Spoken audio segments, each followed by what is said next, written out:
யாராவது கவலையோடு இருந்தால் பெருமானார் ஸல்லல்லாஹு அலைஹி வஸல்லம் அவங்க ஒரு முகத்தை பார்த்து என்ன செய்வாங்க, அக்கறை கொள்வாங்க. நாமளும் எத்தனையோ மனிதர்களை பார்க்குறோமா இல்லையா? அபூ உமாமா ரலியல்லாஹு அன்ஹு அவர்கள் மஸ்ஜிது நபவியில் ஒரு ஓரத்தில் ரொம்ப சோகமாக உட்கார்ந்துருக்கிறாங்க, ரொம்ப கவலையோடு உட்கார்ந்துருக்கிறாங்க.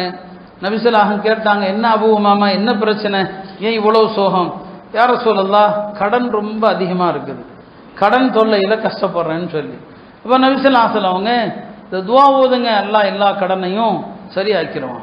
கடனுக்கு பெருமானார் ஸல்லல்லாஹு அலைஹி வஸல்லம் அவங்க ஒரு 2-3 துவா கற்றுக் கொடுத்துருக்குறாங்க.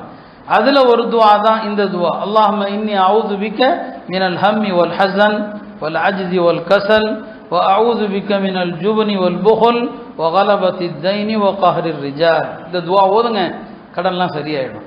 அபூ உமாமா சொல்கிறாங்க, கொஞ்ச நாள் நான் ஓதி வந்தேன், அல்லாஹ் என்னுடைய எல்லா கடன்களையும் நிறைவேற்ற உதவி செய்தான்னு சொன்னான்.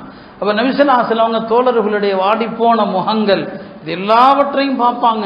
இந்த குணங்கள் இந்த என்னங்க அடுத்தவருடைய கஷ்டங்கள் துயரங்களில் பங்கெடுக்கக்கூடிய இந்த விஷயத்தை கற்றுக் கொடுப்பான்.